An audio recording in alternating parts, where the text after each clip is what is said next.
voltamos com a nossa série Faça do seu intestino seu melhor amigo. Vocês pediram, curtiram, compartilharam.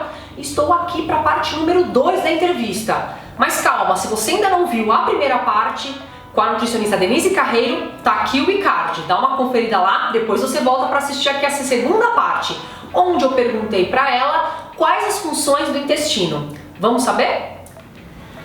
Vamos agora à segunda pergunta. Denise, é verdade que o intestino é o nosso segundo cérebro? Você falou sobre o primeiro cérebro, eu queria que você falasse um pouquinho pro pessoal. Na verdade as pessoas acabam, né, entrando um pouco, eu até brinco com os pacientes, eu falo assim, que se você desligar o intestino do cérebro, o cérebro não funciona sem o intestino, mas o intestino funciona sem o cérebro, né?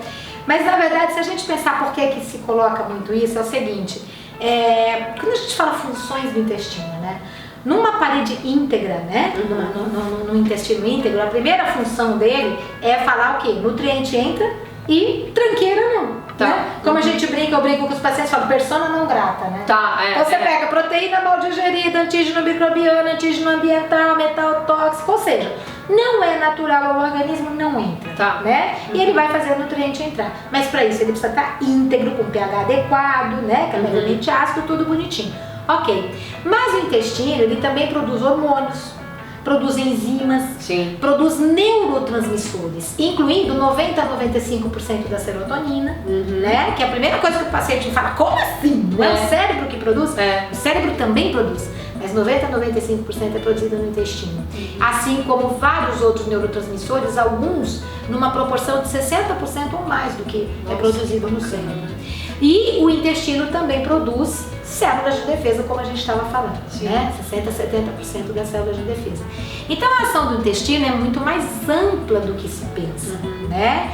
E quando você pensa na microbiota saudável presente nesse intestino, além dela, como a gente já falou, determinar a integridade da parede intestinal, formar célula tolerogênica, estimular e maturar a célula de defesa, as bactérias saudáveis, elas, quando elas fermentam, e aí a importância do consumo de legumes, verduras, frutas, você sabe que por estudos do IBGE, o brasileiro consome 1/3 do mínimo preconizado pela Organização Mundial da Saúde de legume, verdura e fruta. Um país tão rico, né?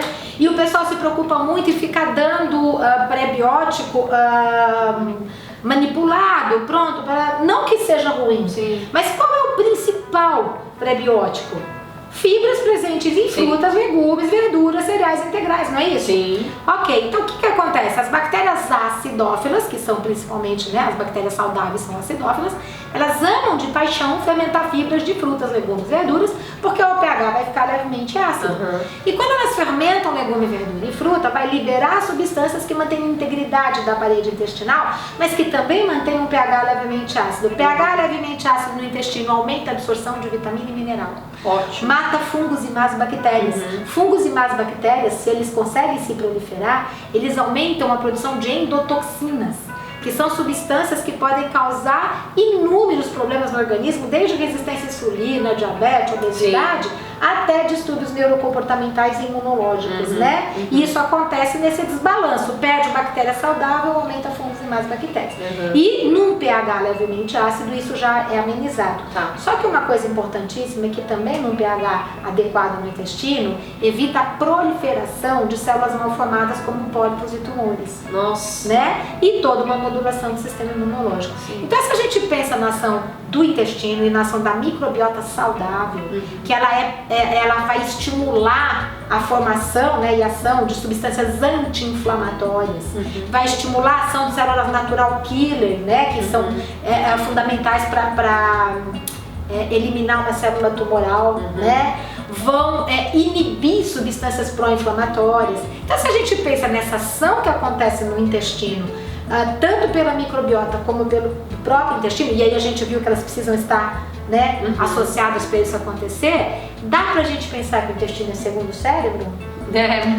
Ou realmente faz sentido a dúvida dos pesquisadores atuais se ele é o primeiro ou o segundo? Sim. A interferência é total no sistema nervoso central, ou por substâncias produzidas que são absorvidas e vão acabar irrigando também o cérebro, e também a gente pode pensar no inverso, né? Pela não absorção. Porque quando a gente tem distúrbios de absorção, que pode já vir inclusive do estômago por dificuldade de produzir um ácido clorídrico e tal, mas que isso vai ser consequentemente piorar o processo do intestino. Mas esse processo pode levar a má absorção de vitaminas e minerais. Sim. Aí você imagina o que é para o organismo. Entra o que não deve e não entra o que protege. O que deve. Aí o que acontece? A gente tem sintoma. Sim. Só que esses sintomas podem ser físicos, mentais ou emocionais. Ou seja, eu posso ter inúmeras causas fisiológicas que podem desencadear sintomas mentais ou emocionais. E a gente costuma ver sempre o inverso. Eu falo que tudo que acontecia no intestino e que ninguém sabe explicar o que era, o problema era emocional. Não é? Estresse ou emocional. Agora inverteu. Tudo que acontece no sistema nervoso central, a primeira coisa que você tem que pesquisar, intestino. Tá? Então tá começando a inverter o processo de pesquisa, de tratamento. É muito, muito importante mesmo, né? Vocês já estão convencidos disso. E aí, vocês gostaram do vídeo, né? A nutricionista Denise Carreiro realmente é fantástica. Lembrando que ela tem muitos livros da autoria dela, tá? Que ela comercializa no site que tá aqui na descrição do vídeo. Um deles é esse aqui, o Ecossistema Intestinal na Saúde e na Doença, que eu ganhei, inclusive, autografado, e vale super a pena se você é profissional ou leigo. Querem assistir a próxima parte da entrevista? A parte número 3 da entrevista? Então deixe o curtir aqui, compartilhe, se inscreva no canal se você ainda não é inscrito e aguarde que eu vou perguntar para ela quais são as regras para um bom intestino. O que a gente pode fazer para garantir aí que esse órgão funcione a nosso favor, que seja realmente nosso verdadeiro amigo. Comam algo saudável por mim e até o próximo vídeo. Tchau!